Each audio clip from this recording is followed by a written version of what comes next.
très heureux aujourd'hui d'être à l'INSAT, l'Institut national des sciences appliquées de Tunis, et d'appuyer un événement d'importance qui se tient le 22 et le 23 novembre, qui s'appelle Une Breaking News. C'est un événement qui est dédié à l'éducation aux médias et à l'information et qui réunit deux clubs de l'INSAT. Le club de INSAT Presse, un club dédié à la presse, qui regroupe des étudiants de l'INSAT intéressés au domaine des médias et qui regroupe aussi des étudiants qui sont d'autres universités comme l'ENIT, comme aussi Esprit ou d'autres universités. Et on a un deuxième club qui s'appelle Securinet qui est dédié à la sécurité informatique.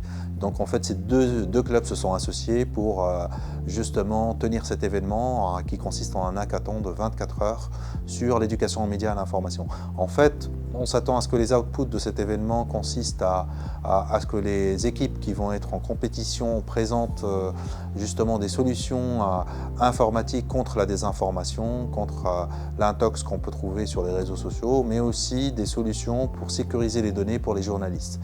Donc on pense que justement les connaissances techniques des étudiants ingénieurs de cette université peuvent vraiment donner un plus au domaine des médias et à l'écosystème des médias en Tunisie.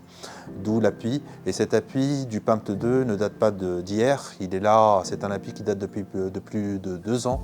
On a déjà appuyé des éditions précédentes, celle-ci c'est la deuxième, et on a appuyé l'édition précédente de Une Breaking News, mais aussi l'édition de Impress qui a été organisée justement pour appuyer les compétences des étudiants dans le domaine des médias et dans le domaine aussi de la création de contenu média pour le club Impress.